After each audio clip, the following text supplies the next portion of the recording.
Okay, so we're going to go ahead and get started. So, thank you for meeting with me today, Miss Kitchens. I know that this is part of your planning time, so I'm going to be mindful of that and make sure that I get you out within 15 to 20 minutes if that's okay with you. Are you Perfect. having a good week so far? So far, so good. Good, good. So right now, I'm going to take the time to meet with you and kind of go over the observation that we had a couple of days ago. I know that you're currently teaching third grade, self-contained. So are you liking that so far? Everything going well? Yeah, I love it. It is a different from teaching departmentalized, but I love being able to get to know all the subjects and just really see their growth overall as a student. So that's been nice. Perfect, perfect. So, like I said, I know that you have other things to do, so we're going to cut to the chase. I want this meeting to be beneficial for you and see the areas of growth as well as areas of success that you've had within the classroom. I want you to, we're going to come up together with a plan of things that we can both work on and the areas that I can help you, as well as being more available to you if you need extra coaching and things like that. So, we'll talk about your areas of strength as well as your improvement, and then we'll go ahead and do our ratings, the ratings for you for this school year. Does that sound okay? Sounds good. Perfect. Do you have any questions before we begin? No, not at the moment. I don't. Okay. Well, feel free if you have any questions or anything comes up, please stop me and feel free to ask. So let's go ahead and get started. So reflecting back on your lesson over inferencing, and I know that it's a hard concept for kids to grasp. What were some of the strengths that you noticed within your lesson? So overall, I think the lesson went it was great. Students were collaborating, they're moving around, which is what I like to see. I want them up and going and they were looking for an answer, but also the reasoning behind it and wanting to really explain it, which really made me proud because that's something we've been working on is being able to, back up their response and just have that evidence and that reasoning as to why rather than just this is my answer. Their Mhm. conversations I felt were really meaningful and they were able to build off of each other and each person gave their input and they were respectful of their partner and their group, ready to listen, ready to, give feedback. The academic focus of inferring was better than I expected. I know it's a tough thing to learn. I was like, so it was nice to see their growth, but I know we do still have some work to do. I made myself a note as to what students I need to pull for small groups to reteach, repractice, Mhm. because like I said, it is a difficult concept to grasp, and so that extra practice with it won't hurt. Perfect, perfect. So I like the way that you noticed, even for yourself as well, because I noted that too. So you noticed that your students were collaborating, they were moving around, they were reasoning with each other, which, like you said, is a great tool and is a great strategy for them to do. You also noticed that some of your students that were struggling with inferencing, and but majority of your class were on task, and they were trying to help each other and see what was great and like help each other out. Does that make sense? So, as we Mhm. continue to reflect on your lesson, why do you think actively monitoring your students was important? Because I noticed that you were in the front of the classroom, they were collaborating with, their 2 to 3 people in their group, but also you maybe, I saw you pull a student to the side. So, why do you think that actively monitoring your students helped you within this lesson and any lesson for that matter?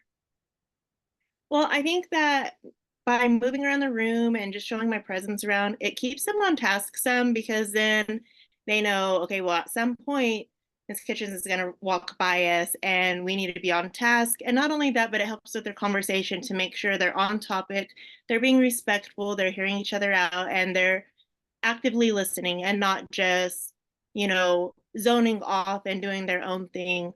I also think it helps with each student just feeling safe to say what they think and give their thoughts of everything without being afraid of, oh, they're going to make fun of me because they know I'm right here, I'm bouncing around.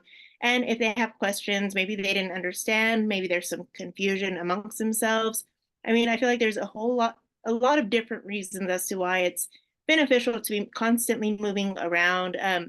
I just really want to make sure that they're on task. I'm available if they need help, if they need clarification on something, just Mhm. to let them know I'm there. For sure. I like the way that you mentioned that because even though it decreases their off task behaviors, like they're, messing around, they're talking about other things besides your lesson or the content that you provided, the game or the strategy that they're being asked to do. It also keeps them accountable because they know, like you said, you're going to be walking around, you're going to come back. Okay, you don't have an answer right now. I'm going to be back after I check on these two groups. I'm going to come back. So I noticed that you had said that on to a couple of your groups, and then you actually followed through with it. Like you actually came back and you went back to those groups and were like, okay, what was your answer? Kind of talk me through it. Even if the answer was wrong, which it happens, you were very intentional with the fact that you were, you're going to hold them accountable and you're going back to figure out what was the deal. Or maybe they didn't have an answer because there was a lack of understanding. They have no idea what they're doing. So kind of catching it in the moment instead of waiting when everybody turns in their paper and you're like, oh, half of the class didn't catch that, or most of the class missed that concept or whatever. So do you think that, it does decrease behaviors, but at the same time, what would happen if you do not follow through and do those things? Well, what I've really noticed is if I don't follow through, if I don't go back and say, okay, what's your answer? What do you think? Then it's easy for them to just slack off and not want to try because, oh, she's not going to come back. And that's why I've really tried to make sure that in each group, I'm going to pick who's going to explain because I want them to know that they all have to understand and Mhm. not just, oh, well, this student will explain for everybody. We don't have to know because they'll cover it, but that way they're knowing we're all responsible. We all have to take ownership in our learning, and I could call on anybody. But that follow through and having them know that if I say I'm going to do it, it's going to happen. For sure. And that way you kind of notice, like you said, you took notes of like, hey, this kiddo's, little Johnny over here really struggled with this unit or with this lesson. So I know that Johnny's going to be a part of my small group. So kind of being intentional with that. And it kind of gives you your small groups too without realizing it. You having a little checklist, kind of putting an X or a question mark of, yeah, they got 2 out of 5. Wasn't great, but I think they could do better. So I noticed that you did a wonderful job monitoring your student behavior as well as providing differentiated instruction. You noticed that a couple of your students had a difficult time writing. Writing is a big thing, not even just for STAR. And now everything's typing, but if you don't know how to formulate a sentence, that's going to be hard. And so I noticed that whenever you figured out, hey, these 2 or 3 people over here are struggling, they know the answer, they just can't get it down on paper. What you did was you had them tell their partner, or if you were available at that time, turn and tell you, and then you help them formulate that sentence of like their reasoning behind it. Oh, my inference is this because this, and this. So they weren't feeling down about themselves because they knew they struggle with writing, which, that's a skill that it will forever be something that you have to improve on. And so I love the way that you differentiated that because you didn't just let them struggle or just let them like you need to figure it out on your own.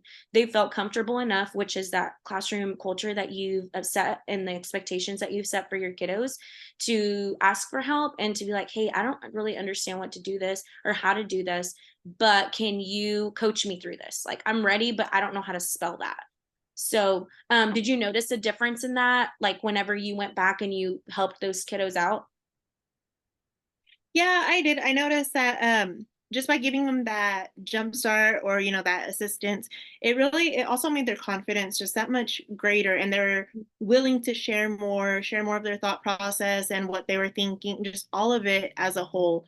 Mhm. And that's kind of what I want. I like to see that is that they're comfortable. They know this is a safe environment that they can ask for help, and they not only from me though, from their peers because Mhm.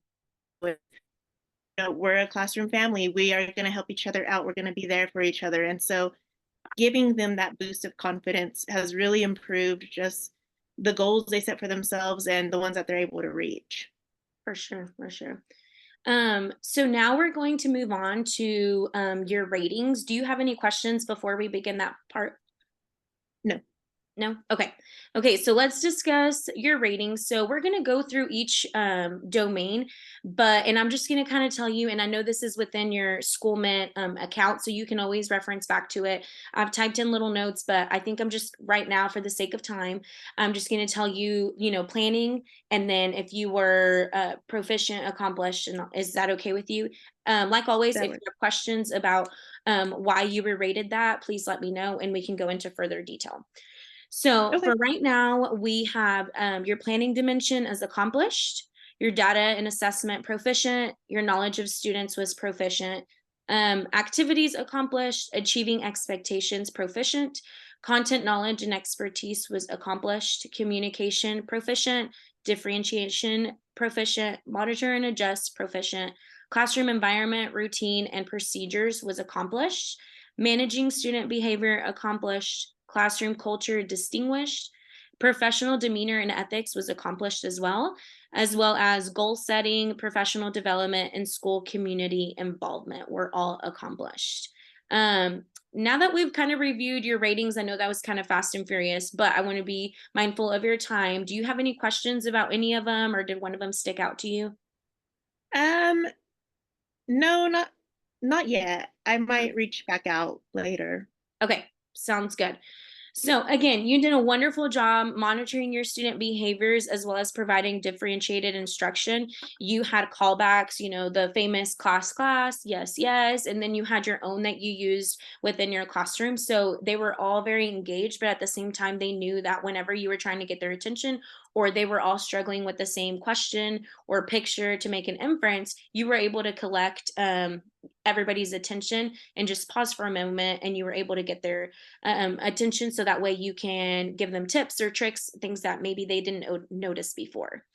So you also had them, which I noticed this was a great tool because not only can it be used for math number talks, but it can be used for any subject area. You had them using hand signals to show their thinking.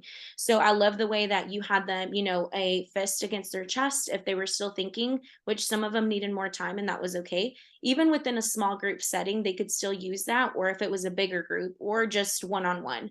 They also were able to show a thumbs up if they had an answer, which most of the time for math, you have more than one ways to solve. But for this one, there was just one clear choice.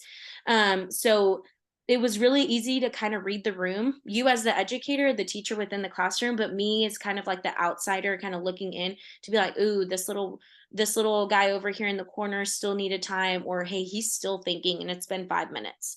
So that was really awesome to see because you are preparing these kids for um, different thinking and different strategies that is not just math. So kudos to you. So, an area of refinement that I noticed would be the communication part of your lesson. So, you're asking students questions, which is great, but they're very surface level. So, let's talk about it. Why is it important for teachers to ask higher order thinking questions that are aligned to the specific lesson that you were presenting? So I that is definitely something I need to work on. It's very important because it's another way to differentiate within the classroom those higher level learners and the ones who are, they need that extra challenge and they need to be able to dive deeper into the lesson. And not only that, but it helps those who are on level or even below level to really view things and hear things from their peers and learn from them and see, oh, okay, I didn't think of that. Or, just to introduce them to another way of thinking that they're not just hearing from me because, if you can learn from each other, if they can learn from their peers, that's when they're really grasping the concept, they're really learning. And so that is definitely something that I will need to work harder on, and I can see the benefits to that. For sure. And even just a tidbit, like placing it within your lesson plan. So maybe even starring it or highlighting it. And sometimes the questions come up spur of the moment. You're in the middle of the lesson, you're like, ooh, that's a good question. I'm going to go ahead and ask it. Or you're kind of stuck because that's what happens. You're in the zone and you kind of you do plan the lesson, excuse me, the lesson, but at the same time, some of those higher order thinking questions are higher order thinking questions for a reason. It makes students think about the reasoning behind their answer. And sometimes you kind of notice that the same kids are struggling answering the same questions. So it's not just a yes or no it's very much, okay, let's collaborate. Why did you get that? Because I'm not quite there yet. I only got this, and this part. So I think just taking those tidbits and just kind of placing them within your lesson plan, which is something if you're okay with, kind of looking forward to from now on. I'll be looking for that, maybe even you just highlighting it and having, 3 to 4 questions. Obviously, you don't have to answer or ask all of those, excuse me. You don't have to ask all of those, but at least you're prepared if it does come to that situation where the kids are prepared and you're prepared to ask those questions to them. Does that sound doable that you can put those higher order thinking questions in your lesson plan? Oh, absolutely. And that's something I can do in, each content area. Perfect, perfect. Well, I appreciate your time and thank you so much for meeting with me. Again, I'll be checking back in with you to make sure that if you have any other questions or you need, if you want to go observe other teachers, I'm more than willing to schedule that. Because it's always good to, like you said, even kids learn from each other, but you can learn from other educators as well. And taking the time to go and observe, and maybe you didn't think of those questions or a different activity that could be more beneficial when teaching the same thing. They're teaching inferencing, but it may be a little bit different. So, but I appreciate your time. Thank you so much. Please feel free to email me, go back into your Schoolment account, and let me know if you have any questions. Okay, perfect. Thank you so much for your time Thank and you. for all of your input. I appreciate it. Yes, absolutely. Have a good day. You too.